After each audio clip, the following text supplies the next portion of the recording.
돈 없는 팬심, 결국 수갑을 차게 된 가수 김호중 씨 얘기입니다. 자, 장가 기자, 일단 금요일 날 김호중 씨가 음주 뺑소니 혐의로 결국 구속이 됐고, 그런데 그 직후에 보니까 김호중 씨 학교 폭력 제기한 유튜버들을 향한 살인 예고 글이 올라왔어요. 네, 그렇습니다. 지난 24일 밤 한 온라인 커뮤니티에요. 최근 김호중 씨의 학폭 의혹을 제기한 유튜버를 향해서 저 XX, 내가 무조건 죽이겠다, 이런 글이 올라왔습니다.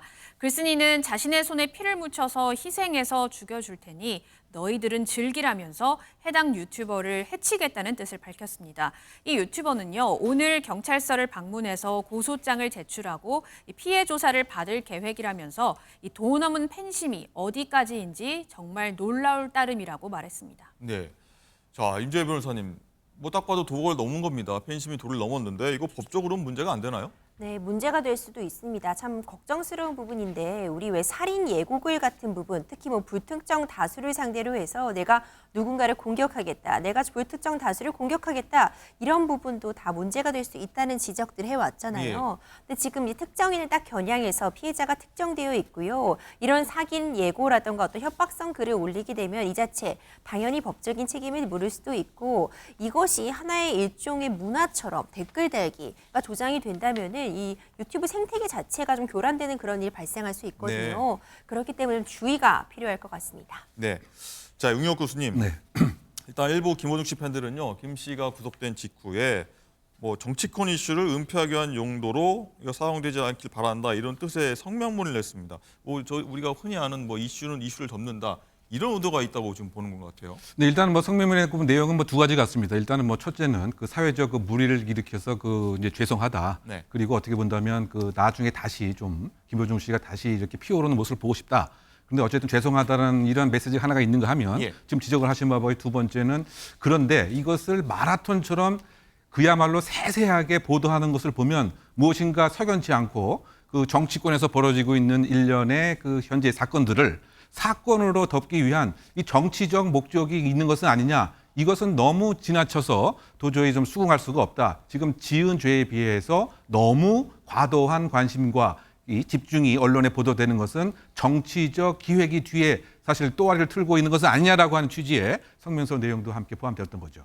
저희가 그러면 이슈를 덮기 위해서 저희가 하고 있다고 보십니까? 그러니까 이제 아무래도 이제 그 이런 거죠. 팬심 같은 경우에는 믿고 싶은 바를 이제 계속 믿고 싶은 거고, 본인이 생각했던 그 김호중이라는 아티스트의 그 행동 자체는 제대로 받아들일 수 없는 인지 부조화 현상이 생기기 때문에 이것을 이제 메꾸기 위한 일종의 다른 그런 합리화 기제들이 사실상 좀 필요하기 때문에 사건을 사건으로 덮는 것은 아니겠느냐, 뭐 이런 생각을 갖고 있는 것 같고요. 그래서 사실은 이제 그 과거에도 우리나라에 사실 그 사건 사고가 상당히 많이 일어나고 또 정치인들에게서도 사건 사고가 많이 일어났기 때문에 우연인지 모르겠지만 소위 그러한 주장을 정치권에서 먼저 꺼냈던 경우도 있었죠. 뭐 문재인 정권의 시기에 우리가 그 많이 아는 그 화성 연쇄 살인범이 등장을 해서 지금 특정이 됐다라고 하는 것도 사실 그때 아마 그 조국 사태와 관련돼서 이 이슈를 덮기 위한 것은 아니냐, 이런 또 시각도 있었던 것 같고요. 또 그 박근혜 정부 시대에도 이제 세월호와 관련된 특정인에 대한 추적 그런 언론 보도가 이건 조금 이상하다, 너무 지나치다. 뿐만이 아니고 그 이명박 그 시기에도 FTA에 관한 여러 가지 논점에 있어서 강력 사건이 많이 등장을 하는 뭐 이런 것이 하나의 그 음모론의 뭐 소재가 되었던 것인데 그것을 학습 자료로 삼아서 지금 성명서에 뭐 이렇게 그 의사를 활용한 것이 아닌가 평가해 봅니다. 네, 저희는 대중의 관심을 많이 받았던 스타가 어떤 의혹이 꼬리에 꼬리를 물어서 취재해 가면서 어떤 알아보는 이런 취지로 계속 방송을 했다 말씀드리겠고요. 자, 임재 변호사님, 어쨌든 김호중 씨가 잘못한 건 잘못이 아니겠습니까? 그러니 어쨌든 구속도 됐다는 걸로 볼 수 있고, 어쨌든 이게 팬들이 무조건적으로 좀 감싸는데 어떤 이유가 좀 있다고 보십니까? 김호중 씨가 굉장히 인기가 많은 스타였습니다. 그도 그럴 것이요. 어떤 이 경연 프로그램에서 우승하기 전에 그에 좀 불우했던 그런 환경들이 드러나면서 인간 승리의 아이콘, 이런 이미지로 좀 자리를 맞기도 했거든요. 그랬죠. 그러니까 본인도 굉장히 어려웠던 과거들을 회상하면서 굉장히 힘들었다, 이런 부분들을 어필하기도 했고요. 그럼에도 불구하고 뛰어난 실력을 바탕으로 해서 뭐 뭐 유명 프로그램에 참여해서 두각을 나타내기도 했고 특히 경연대회에서도 큰 그런 호응을 얻었잖아요. 이런 과정들이 이제 팬들로 하여금 또 국민들로 하여금 감동과 희망의 그런 아이콘이 된 그런 부분이 있었던 것 같습니다. 네. 그런데 안타까운 부분은 인기를 얻은 이후에도 사실 많은 구설수가 있었는데요. 이번 사건이 불거지기 전에도 뭐 학교 폭력 사안이라던가 전 여자친구 폭행 문제, 뭐 불법 도박에 관련됐다는 의혹 등 여러 가지 혐의점을 받다가 이번에 정말 큰 사건 사고가 터지게 되어서 결국 구속이 되게 되었는데 이런 부분 정말 감동과 희망의 아이콘에서 이런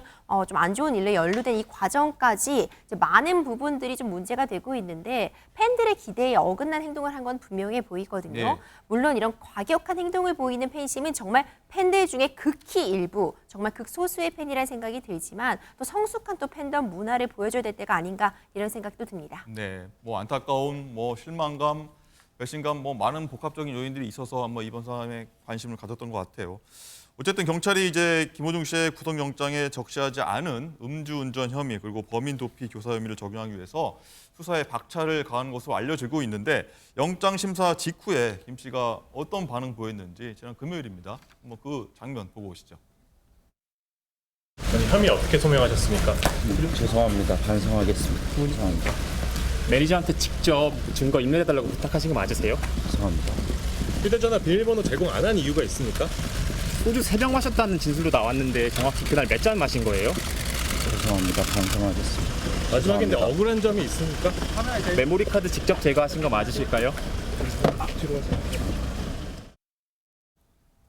예, 일단은 경찰은 김 씨가 당시 정상적 운전이 곤란한 상태였다. 이걸 입증해야 하고 그런데 유흥업소 직원의 진술도 있고 CCTV 증거도 있습니다. 하지만 이 교수님, 일단은 네. 김 씨가 원래 나는 비틀거린다 이렇게 하면서 부인하고 있거든요. 이건 원래 비틀거린다. 이건 어떻게 받아들여야 됩니까? 네, 왜냐하면 아마 그 위험 운전 그 치상이 사실상 그 수리 이유가 돼서 정상적인 운전을 못하는 상태란 말이죠. 예. 그래서 그것을 이제 반박하기 위해서는 지금 그 경찰에서 갖고 있는 영상 휘청거리는 모습은 술 때문에 그 운전을 제대로 못하는 아주 구체적인 정황 증거가 되겠죠. 예. 그래서 이것을 그 반박하기 위해서는 휘청거리는 이런 비틀거리는 모습이 술 때문에 당일 유일하게 생겼던 것이 아니고 평상시에도 늘 그와 같은 걸음걸이였다라고 하는 것을 입증하게 되면 술 때문에 그때 위험 운전을 못할 상황은 아니라고 방어가 되겠죠. 네. 그래서 그것을 지금 주장하는 것 같고요. 그래서 그것을 조금 더 강조하기 위해서 변호인 측에서는 술 때문에 운전을 못한 게 아니고 소위 그 휴대폰에 이어폰 이렇게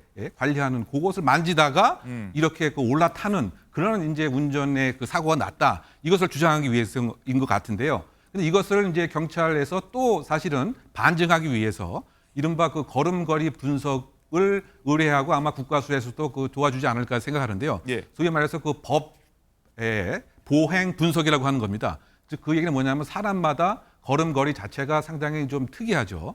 그래서 어떤 사람은 조금 O자형으로 많이 걷기도 하고 팔자걸음도 하기도 하고 또 걷는 모습이 이렇게 조금 특이합니다. 네. 그래서 이제 이 사람 같은 경우에 과연 그 사람이 맞는 건지 그러면 이것을 조금 원형하게 되면 그 김호중 씨가 평소에도 정말 그렇게 걸었던 것이 맞는 것인지 아니면 당일 평상시의 기준치를 훨씬 넘어서 술에 의한 것 때문에 법의 분석 결과 이것은 특별한 당일의 행동이었다라고 이제 반증을 하게 되면 그 변호인의 그 주장 자체가 사실 탄핵되게 되겠죠. 그러면은 평소에도 조금 비틀거렸다, 휘청거리는 움직임이 있었다고 하는 것은 대중 뭐 스타이기 때문에 많은 영상들이 있을 거 아닙니까? 그런 것까지 분석을 하게 됩니까? 그 지금 이제 그런 시도를 지금 경찰청에서도 이제 준비를 하고 있는 것 같아요. 그 왜냐하면은 제가 지금 말씀드린 것 같이 한 10년 전에 이 새로운 감정 기법이 그 개발이 돼서 예. 얼굴이 특정 안 된 범인을 사실은 유죄 판결로 받게 되는 증거 능력을 그 인정받았기 때문에 예. 이번에 그와 같은 것을 변형해서 반박한다고 한다면 지금 이것은 소위 말해서 그 음주 운전이라고 0.03%의 결정적인 수치가 없어도 결국은 운전 자체를 잘 못할 만큼 술에 취했다. 그것이 대표적으로 이 판례에서도 그렇군요. 말이 어눌하다든가 걸음걸이가 휘청거린다든가 예. 술 먹는 그런 냄새가 많이 난다든가 이건 0.03%의 수치가 아니더라도 운전 상태에서 음주 상태에서 정상적인 운전을 못했다라고 하는 결정적인 증거가 됐기 때문에 그 법보행 증거가 이것에 경찰 수사기관의 입장에서 중요한 자료가 되지 않을까 예상해 봅니다. 예. 자, 그리고 임주혜 변호사님, 네. 24일이죠. 지금 금요일 날 피의자 신문에서 판사가 이렇게 얘기했다고 하죠. 김호중 씨한테. 막내 매니저는 처벌받아도 되느냐 이렇게 질책을 했다고 해서 굉장히 화제가 되고 있습니다. 이 부분 어떻게 보십니까? 근데 사실 이 부분이 왜 지금 김호중 씨가 구속되었는가를 보여주는 그런 내용 중에 일부라는 예. 생각이 듭니다. 물론 음주 상태에서 이렇게 차량 추돌 사고를 낸 것 그 자체만으로도 굉장히 중한 죄이지만 사실 그 사건만 놓고 본다면 만약 도주하지 않았다면 운전자 바꿔치기를 하지 않았다면 지금처럼 구속까지 가지는 않을 수 있었거든요. 근데 지금 내용을 보자면요. 영장 정단 판사도 꾸짖었다는 거예요. 애초에 지금 김호중 씨가 이제 막내급 매니저에게 운전을 대신한 걸로 해달라 여러 차례 좀 건의를 했고 막내 매니저가 두려워서 거절을 했고 다른 매니저, 김호중 씨의 매니저가 결국 옷을 바꿔 입고 경찰에 본인이 운전을 했다고 진술했다는 거 아니에요. 이 부분이 결국 범인을 도피하게 한 범인 도피죄 부분과 연관이 되게 되는데 이제 이 법원에서도 이 부분과 관련해서 그렇다면 막내 매니저는 음주와 관련해서 그리고 이런 뺑소니와 관련해서 처벌을 받아도 되고 김호중 씨 본인은 처벌받을 수 없다는 게 사람이 다르게 평가된다는 뜻이냐 이런 취지로 굉장히 꾸짖었다고 하고요. 이 부분과 관련해서 결국 범인 도피 혐의와 관련해 김호중 씨가 단순히 방조한 부분을 넘어서서 적극적으로 개입, 교사한 부분까지도 인정될 수 있는 그런 부분의 단초로 좀 해석할 수 있을 것 같습니다. 네. 그러면요, 음주운전, 범인 도피, 교사 혐의 모두 만약에 인정이 된다고 하면요, 김호중 씨를 떠나서 다른 일반인들 이런 사고를 냈을 경우에는 형량이 어느 정도 됩니까? 지금 김호중 씨가 받고 있는 혐의 보면은 이 위험운전치상, 현저하게 정상적인 운전이 곤란한 상태에서 운전을 하다가 상해의 결과를 일으킨 경우 사실 최대 징역형만 놓고 보자면 15년형까지도 선고가 15년. 가능하고요.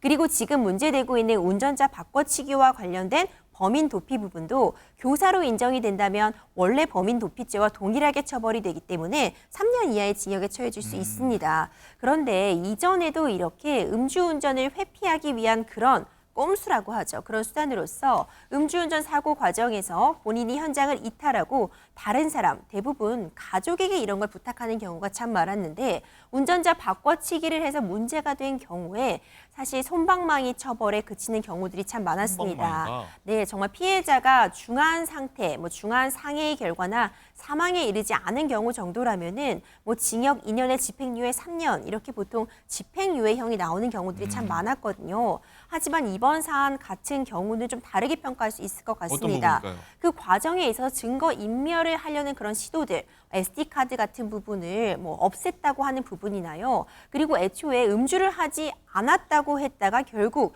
구속 위기에 다가가서야 음주를 했다고 자백한 부분이라던가 그 이후에도 수사 과정에서 음주량 같은 부분을 제대로 진술하지 않으려고 한 그런 부분들 여러 가지 혐의점들 이제 위험운전 치사상 부분들이 인정이 된다면은 사실상 징역형이 선고될 가능성도 있어 보입니다. 그렇군요. 자, 그리고 김 씨의 구속 후에 더 곤욕을 치르는 게 있다고 합니다. 장가 기자, 김천의 김호중 소리길 저희가 한번 다룬 적이 있는데 이거 당장 철거하라 민원이 빗발치고 있다고 해요? 그렇습니다. 김호중 씨가 김천 예고를 졸업을 해서 김천 예고 일대 100m 구간에 김호중 씨 벽화 그리고 포토존이 있는데요. 전남 진도군에서 이 송가인길을 조성해서 이게 큰 효과를 본 것에 자극받아서 이 김호중 씨를 김천시에 적극 홍보하려던 것이었다고 합니다. 자, 실제 성과도 있었는데 매년 10만 명이 방문을 했고요. 작년에는 15만 명이나 김천을 찾았다고 합니다. 자, 그런데 이제는 김천시의 애물단지가 됐다고 하는데요. 시민들 목소리 들어보시죠. 음주운전하고 정말 너무 심했어. 간혹 죄받고 이 길을 누가 오겠어요. 음주운전 하는 사람들은 용서 못하고. 주말에는 어떨 때는 관광차 한 2대씩 이래 마차가 돌을 때도 있고 예고 학생들 전에 1학기 공납금 그거 쉬운 일 아니거든요. 예, 어떻게 생각하십니까? 어쨌든 주말 사이 거치면서 김호중 씨와 반대로 미담이 굉장히 좀 화제가 된 인물이 있다고 하는데 장가 기자 누구죠? 바로 임영웅 씨인데요. 지난 주말 서울 상암 월드컵 경기장에서 콘서트를 열었었죠. 자, 이런 가운데 한 SNS에는 어르신 관객의 자리를 안내하는 진행 요원의 모습을 담은 영상이 화제가 됐는데요. 거동이 불편한 어르신을 보자마자 업고 자리를 안내해 줬다면서 진행 요원을 저렇게 칭찬하는 글이었습니다. 영상에서 실제로 보면 콘서트 시작 전에 저렇게 젊은 남성이 백발이 성성한 어르신 관객을 업고 가파른 객석 계단을 오르면서 저렇게 자리까지 모셔드리고 있는데 진행 요원의 노고에 주변 관객들이 일제히 격려와 감사의 박수를 보냈다고 합니다. 예, 그렇군요. 자, 임주혜 변호사님, 굉장히 트로트 가수 저희가 지금 다루고 있지만 좀 대비되는, 안타깝게도 대비되고 상반되는 모습인데 임영웅 씨는 근데 이번이 처음이 아니라 좀 미담을 계속해서 좀 만들어 왔던 가수예요. 그렇습니다. 임영웅 씨, 임영웅이 임영웅했다 이런 말까지 나오고 있거든요. 그런가요? 네, 굉장히 많은 팬을 보유하고 있는 만큼 그 미담도 정말 많이 전해지고 있습니다. 얼마 전에는요, 콘서트 리허설 연습 과정에서 주변 인근 주민들에게 소음이 가는 그런 피해가 우려가 되자 직접 이제 참외를 돌렸다 이런 미담도 전해지긴 했거든요. 이에 대해 소속사 측이 뭐 임영웅 씨가 직접 돌린 건 아니고 소속사 차원에서 돌렸다 이렇게 좀 겸손한 표현을 해서 더 큰 칭찬을 받았던 것 같고요. 뿐만 아니라 이 콘서트 정말 대단합니다. 특히 어르신들의 비중이 많다 보니까 따뜻한 그런 방석 같은 부분도 다 준비해 놓고 방석도 집에 가져가실 수 있게 놓기도 하고요. 대기하는 공간이 춥거나 덥지 않도록 사전에 철저하게 준비해 놓는 건 물론 콘서트 찾아가는 길이 어렵지 않도록 아주 크게 표지판도 붙여놨다고 합니다. 뿐만 아니라 각종 기부 행사에도 적극적으로 동참하는 모습을 보이면서 임영웅 씨의 미담이 계속해서 전해지고 있습니다. 그렇군요. 미담 얘기하니까 굉장히 얼굴이 밝아지시는 걸 볼 수가 있군요.